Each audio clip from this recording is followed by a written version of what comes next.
বন্ধুগণ, শুভ শারদীয়ার হার্দিক অভিনন্দন জ্ঞাপন করি সবাইকে। পুজো আনন্দে কাটবে। সেই সাথে বর্তমান আমরা আমাদের মানবিক কর্তব্যের তাড়নাতেই যাতে মার্ক্সবাদী সাহিত্য পত্রপত্রিকা প্রচারে এবং পাঠে মনোযোগী হয়ে তারা সর্বহারা শ্রেণীর অগণিত মেহনতি মানুষের স্বার্থে যাতে আমরা শোষণ বঞ্চনার অবসানের পথে আরো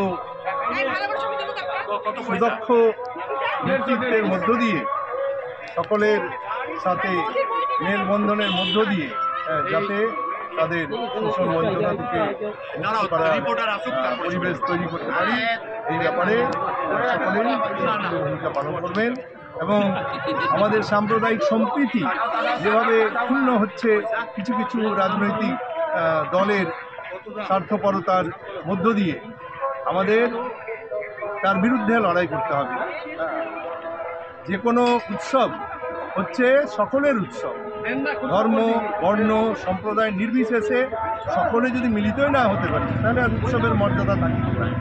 এই কথাটা মাথায় রেখে আমাদের এগোতে হবে। আমি দুর্ভাগ্যের সাথে কয়েক বছর আগের একটা বারুইপুরের এক শারদীয়া উৎসব প্রাঙ্গণে গিয়েছিলাম। হঠাৎ করে দেখি জাতীয় ফুল, জাতীয় পশু, জাতীয় পাখি ইত্যাদির ব্যানারের সাথে সাথে জাতীয় ধর্ম এখানে লেখা রয়েছে হিন্দুত্ব।